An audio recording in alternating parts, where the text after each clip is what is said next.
Yeah, first observation is Bowling Green's got a really good basketball team. There's 4 seniors there, and I've known Chris Jans for a long time, and he told me yesterday at shoot-around that they got 4 good seniors. He's walked into now they're playing much harder, a great credit to him, and look like they're playing with a purpose, but boy, they got us on our heels right away.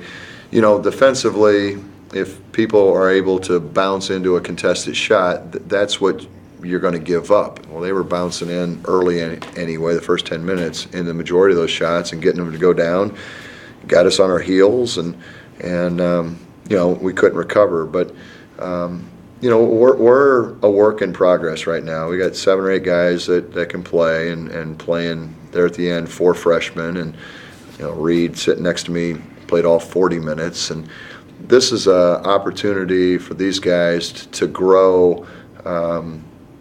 Very few freshmen have a chance to do, and we're going to continue to grow with them, and we're going to get better along the way. And as I've told everybody, you know, our plan coming in here was to be our best in years 3, 4, and 5, and we were going to go out and, you know, recruit and sign high school guys, which there's 5 of them here right now. There's 4 more coming in, and we got 2 transfers that will help us. So right now, it's about getting these guys as comfortable and continue to get better night in and night out.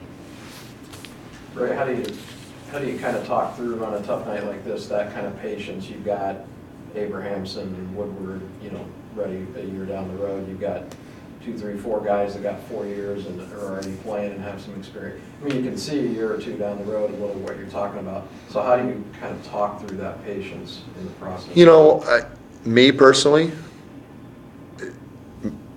me, you mean? Yeah. Yeah. You know, you address the team or yeah, no, and I think if this wasn't 30 years in this business, I would probably be a little bit more panicked. I've done this, you know, a number of years, and understand where we're at and the growth that can take place, and simply, you know, try to be as patient as we can and positive as we can.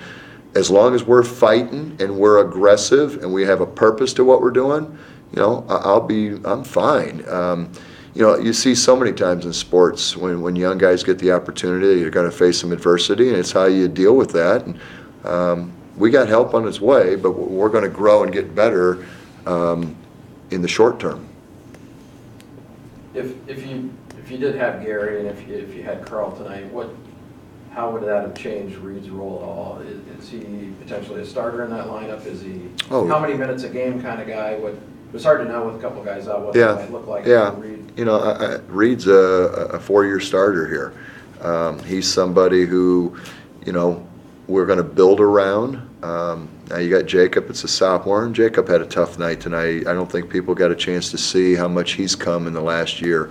But you got 2 pieces to the puzzle as you continue to grow and add more along the way. But no, Reed's somebody that we're going to build around, and he's got a great feel. And the neat thing about him is, a lot of times with point guards, they're not very good shooters. He's somebody who can shoot the basketball as well. And so as he continues to grow and develop his game, you're going to have a chance to see more of that. But I mean, he led us an assist tonight, and that's what a point guard does, leads a team like a quarterback on a football team. You talk about, I guess, your first game at Drake and how it felt different from high school, and, you know, kind of grade yourself out a little bit on that debut. Yeah, I mean, it's completely different than high school, but the exhibition helped too, and all the practices, you get used to everything, and it was a good learning experience for all of us, really, just to get used to everyone, get used to playing in another Division I team, and what it takes really to win an actual game. You know, play defense, execute on offense, and everything that it really takes. So it was a good experience, but you know, I thought it was pretty solid. There's obviously way more ways that I can improve my game and improve everybody around me. So we got to take this for what it is, and move forward. What did you notice? I mean, defensively, you had some trouble on the perimeter, finding their shooters. They hit some big shots. Yeah. Is that one of the things moving ahead? Early on, to be honest with you, I need to watch the tape. I thought we did a pretty good job in the first 10 minutes.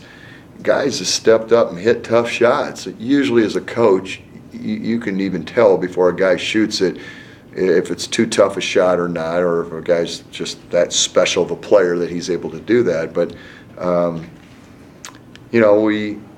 we went under ball screens the first half. We went over them the second half, and probably stayed with going under too long in that first half. But they shot the basketball much better than we had anticipated, and that's a credit to them.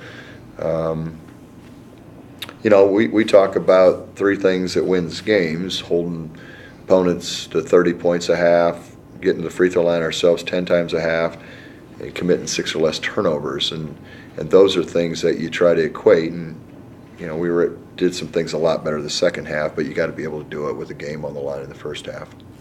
I think they had 7 players who blocked shots. As you try to evaluate what you're doing in the paint and around the basket, is that what does that say to you that they had 7 players? Well, as a player, you don't want to try to do things that you can't do. Get outside of your realm and stay with what you do best. And when you get people to converge, you need to be able to kick to open men. That would be the first thing. Just make easy decisions. We turned it over 14 times. That's not crazy. I mean, our number's 12 is what we want. So, but they had some rim protectors, and you just got to make a little bit easier plays down there. Shot fake. If you can't get somebody up in the air, you probably need to, pivot and find the open man on the perimeter. But hopefully those are things we'll get better at as we move on. And Reed, Coach talked a little bit about balancing something you uniquely bring, in his words, is being able to shoot as a point guard as well as distribute. How do you kind of, in your mind, do both of those things, balance them, manage it, to try to find assists while you're trying to find your shot? Yeah, just like Coach said, just make easy plays and read the defense, and the defense will tell you what is the right play. So if they're sagging off, the shot's there, take the shot. If someone else is helping, find their man, it'll be wide open. So just make easy plays, don't complicate things, and everything will fall into place for yourself. Anything else, guys? Coach, there's some kind of there's some forced passes. You only had 14 turnovers, but there's a lot of deflections, a lot of little things are off. Is a part of that losing, not only Aaron Gunn, but also losing Chris to foul trip early on, not having that communication from the senior leaders out there? Maybe. You're playing guys minutes that shouldn't be in certain minutes, and so you're going to have some of those, situations. Again, you need to go back and look at the tape. Things happen quickly, but this game's about having guys been through the wars and mature and understand how to get a basket, what's a good shot, what's not a good shot, and in the course of a game, and we'll get better at that as we move along. And I guess I saw early in the game when Annabelle went out the first time. He went to the 7, looked like he was maybe hurting. Did anything happen to him out there? No, he had too many trips where he's sprinting rim to rim, and he's just big guy to get up and down the floor, and he had a tough matchup tonight. I mean, Rashad Holmes, their leading shot blocker in the league in the MAC and leading rebounder returning in the MAC. So Jacob had a tough matchup with him tonight, and that athleticism bothered him a little bit. And just reading this first game starting, how do you try and improve your court real time? You had 6 assists, you had some very good passes.